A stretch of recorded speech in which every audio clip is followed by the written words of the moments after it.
Selamat sore teman-teman.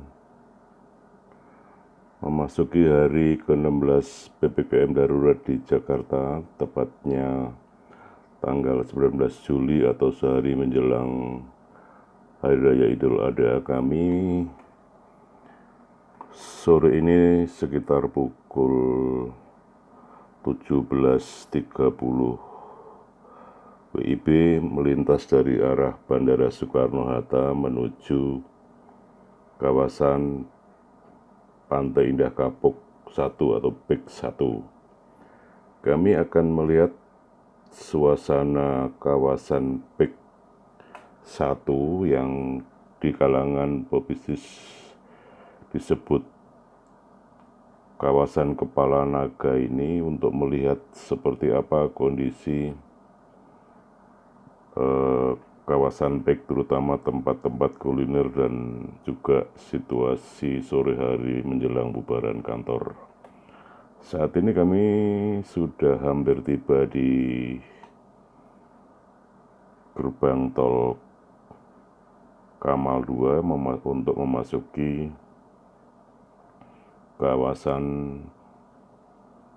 PIK 1 dan PIK 2. Saat ini kami sudah berbelok ke kiri tadi dari jalan tol Setiatmo arah bandara, dan saat ini sudah di gerbang tol Kamal 2. Sore ini kami sengaja ingin melihat di kawasan Pantai Indah Kapuk atau PIK yang pada lebaran lalu kami pernah menginformasikan tempat ini karena menarik banyak orang atau terjadi kerumunan karena berbagai fasilitas publik yang tersedia di PIK 2, yakni Pantai Pasir Putih yang terbuka untuk umum dan gratis. Saat ini kami sudah melintasi gerbang tol Kamal 2 maksud kami, dan sudah menuju di kawasan PIK 1. Selain menarik pengunjung, kawasan PIK ini memang juga selain kawasan bisnis perkantoran juga kawasan hunian yang saat ini menyatu dengan Pulau Reklamasi Jakarta Utara. Ini dilengkapi dengan berbagai fasilitas termasuk restoran atau tempat kuliner untuk pengunjung yang ingin berwisata kuliner. Kami sudah memasuki kawasan PIK, dan di sebelah kiri kami saksikan tiada kendaraan yang parkir di tempat kuliner ini. Dan biasanya tempat ini yang ditandai dengan kon warna oranye ini memang penuh sesak dengan mobil parkir yang pemiliknya mengunjungi restoran yang berada di sebelah kiri di saat jalan Pantai Indah Kapuk yang kami lintasi sore ini. Sore ini memang waktunya sudah menjelang petang, yakni sudah kami masuk tadi sudah pukul 17.30 WIB, dan saat ini sudah lewat tentu saja, dan kondisi jalanan maupun tempat kuliner yang kami saksikan saat ini masih sepi, dan kami sudah tiba di boulevard pertama di Pantai Indah Kapuk atau PIK 1, dan kami terus menuju ke arah Pulau Maju di PIK 2. Kami tidak tahu apakah PIK 2 dibuka atau tidak, nanti akan kami lihat seperti apa, dan kami sudah berbelok ke kiri lagi berjalan lurus, dan memang kondisinya sore ini sangat sepi. Dan perlu kami sampaikan, memasuki hari ke-16 PPKM darurat di Pulau Jawa dan Bali ini hingga Senin malam, pemerintah pusat belum memutuskan apakah akan diperpanjang atau tidak PPKM darurat ini. Tapi dari informasi yang kami terima, pemerintah akan memperpanjang hingga akhir Juli mendatang. Tapi apakah informasi ini benar atau tidak, nanti kita tunggu pengumuman secara resmi dari pemerintah. Dan saat ini juga kami sudah tiba di tempat kawasan kuliner berikutnya, masih di PIK 1, dan kondisi masih sama, hanya ada beberapa kendaraan yang parkir, tetapi apakah mereka berkantor ataupun mengunjungi tempat kuliner memang belum diketahui, tapi di sekitar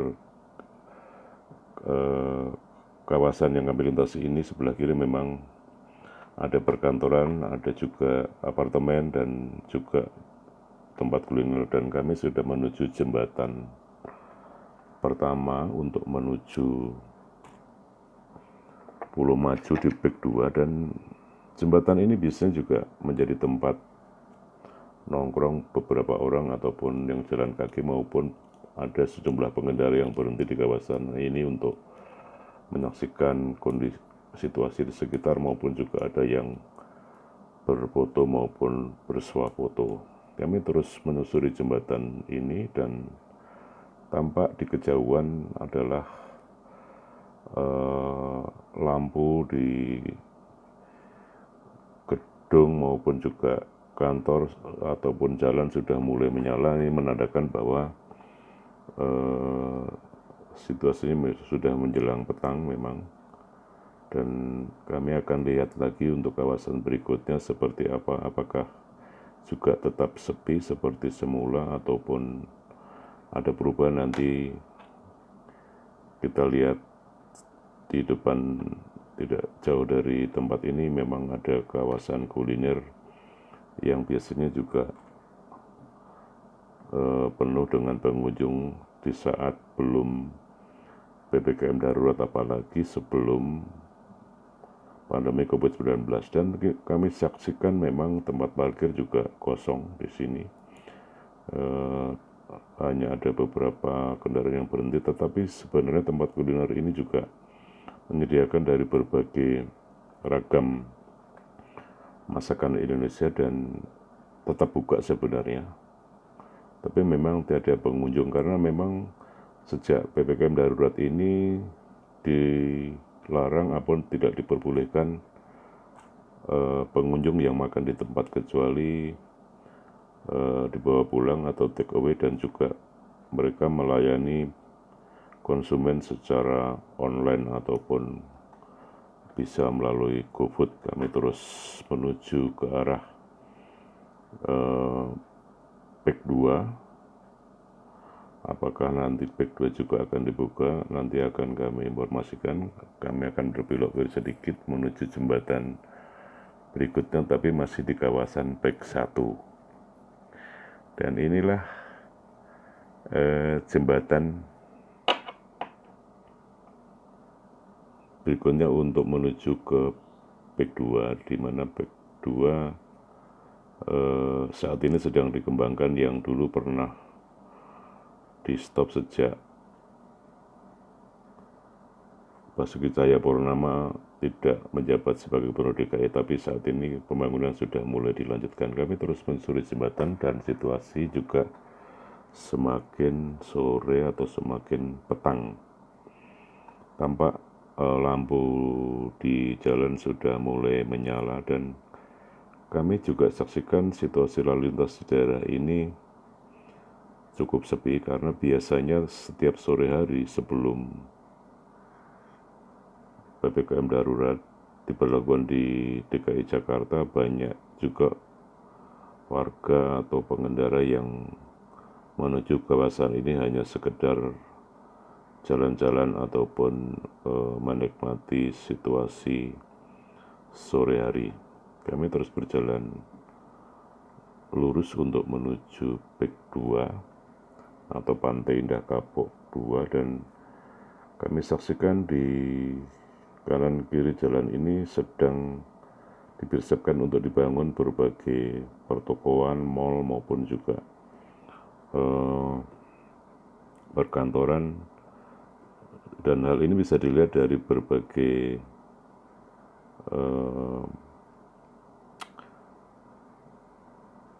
pagar atau seng yang untuk membatasi lahan yang sedang akan dibangun, dan terdapat tulisan lahan ini akan dibangun pertokoan atau kafe di sepanjang jalan menuju kawasan Pik 2 ini. Dan Situasinya juga masih sama sejak kami masuk awal tadi di kawasan Pantai Indah Kapuk, yang disebut oleh kalangan pebisnis adalah kawasan bisnis kepala naga. Dan kawasan bisnis kepala naga ini sebenarnya di Jakarta Utara yang pertama kali adalah di kawasan Kelapa Gading, dan ini pengembangan baru ini juga disebut bisnis atau kawasan bisnis kepala naga, yang menurut mereka bahwa kawasan kepala naga adalah sangat menguntungkan untuk menjalankan bisnis ataupun usaha oleh mereka yang menyatakan bahwa kawasan kepala naga lebih hoki ataupun menguntungkan. Kami harus berputar balik karena ternyata untuk menuju kawasan Pek 2 ditutup, dan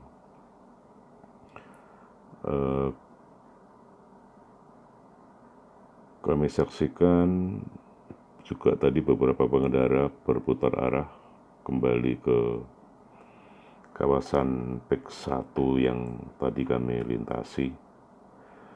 Dan kondisi yang sebelah kiri, yang lahan yang kami lintasi juga sama, sedang akan dibangun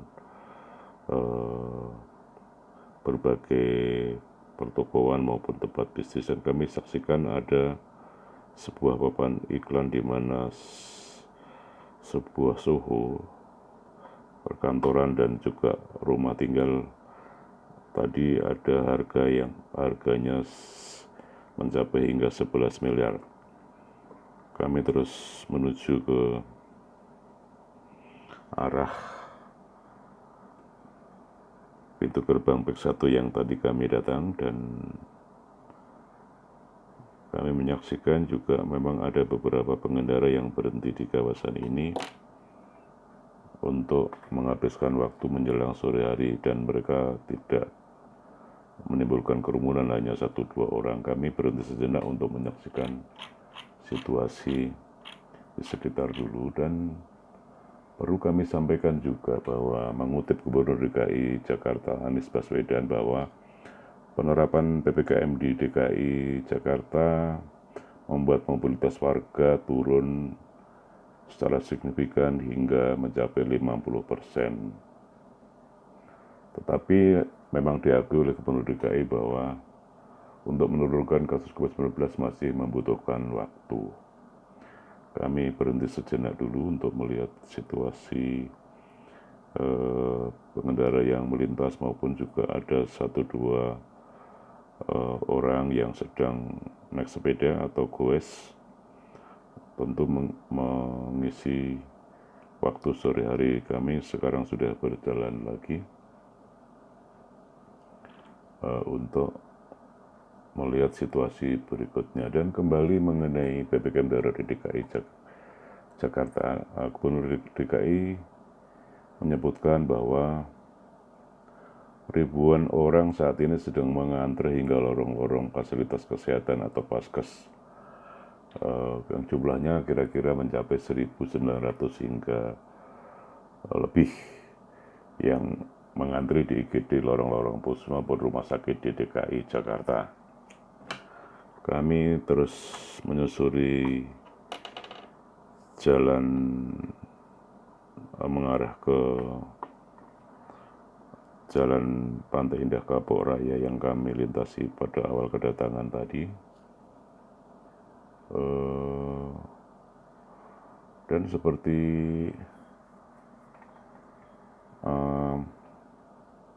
disampaikan sebelumnya bahwa pada Senin petang Presiden Jokowi menyebutkan jika PPKM darurat diperlonggar, maka Paskes atau fasilitas kesehatan akan lumpuh. Dan ini menandakan atau bisa diartikan ada kemungkinan memang PPKM darurat akan diperpanjang hingga akhir Juli mendatang. Sementara itu mengenai malam takbiran Idul Adha, pemerintah telah mengimbau masyarakat agar tidak melakukan takbir keliling di malam Idul Adha ini. Dan meskipun ini juga menjelang malam takbiran, memang tidak ada tanda-tanda atau tampak sepi warga yang berada di luar atau di sepanjang jalan Pantai Indah Kapuk ini. Kami sudah kembali menuju kawasan Pantai Indah Kapuk 1 yang kami lintasi pertama, dan di sebelah kiri kami juga ada tempat kuliner dan ternyata juga sepi. Seharusnya atau biasanya kawasan ini pada jam-jam pulang kantor memang kelihatan cukup ramai karena di sekitar sini juga banyak perkantoran dan juga tempat-tempat usaha yang lain selain juga kawasan perumahan dan apartemen serta hotel. Kami terus mengarah ke PEK 1 yang kami lintasi dan situasi juga masih tampak sepi. Kami sudah berbelok ke kanan dan nanti akan kembali menuju jembatan yang kami lintasi tadi, tapi di seberang karena jalanan menjadi satu arah. Dan jalanan masih juga cukup sepi. Mengenai malam takbiran Idul Adha ini, jajaran Polda Metro Jaya menggelar patroli untuk mencegah kerumunan dan takbir keliling. Hal itu disampaikan oleh Dirlantas Polda Metro Jaya Kombes Sambodo Purnomo di lapangan presisi Polda Metro Jaya Senin kemarin. Kami terus mengarah ke selatan sekarang dan sudah hampir tiba kembali di jembatan untuk menuju Pulau Maju PEK 2 yang kami lintasi pada awal. Tampak di kejauhan sebelah kanan adalah kawasan apartemen di PEK 1 dan di kejauhan lagi adalah mall atau avenue PEK 1, dan kami melintasi jembatan yang mengarah ke luar PEK 1, dan jembatan ini memang cukup bagus biasanya seperti kami sampaikan di awal untuk nongkrong beberapa warga atau juga kalangan anak muda pada hari-hari tertentu biasanya menjelang hari libur. Kami sudah mengarah ke selatan dan di tempat ini jalanan sedikit ramai karena memang ini jalan menuju keluar dari PEK 2 maupun PEK 1, dan tampak beberapa kawasan kuliner sebelah kiri juga sepi, dan ini memang masuk akal karena pengunjung tidak boleh makan di tempat kecuali dibawa pulang atau take away, dan kelihatan sekali bahwa jalan yang dibatasi kon ini biasanya untuk area parkir pengunjung tempat kuliner maupun juga perkantoran dan tempat-tempat atau kafe. Dan di sebelah kiri kami kelihatan ada sebuah hotel Swiss Hotel Pantai Indah Kapuk, dan juga dari kejauhan adalah kawasan apartemen yang dikembangkan oleh beberapa pengembang. Demikian teman-teman informasi yang dapat kami sampaikan, mudah-mudahan bermanfaat. Salam dari kami, terima kasih, selamat petang.